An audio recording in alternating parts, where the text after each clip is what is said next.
Hi, Dr. D. Pasquale with NSI Stem Cell, and I'd like to talk to you a little bit about cardiac function or heart function, and as it relates to stem cell therapy. So when we have issues with the muscles of our body, if we have damage or dysfunction in the muscles of our body, we know that there's a very specific mechanism for stem cells to repair and regenerate and to promote an improvement in function in those tissues.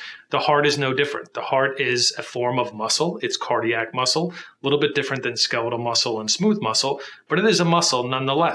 At the end of the day, what we can do is we can provide stem cells in an environment, or at least put them in close approximation to heart muscle so that we can improve the function and we can repair and regenerate heart muscle. There are amazing studies that suggest that the ejection fraction of the heart, which is basically the heart's ability to push blood flow throughout the body, improves dramatically after a heart attack. So what happens with a heart attack is there's lack of blood flow to the heart muscle.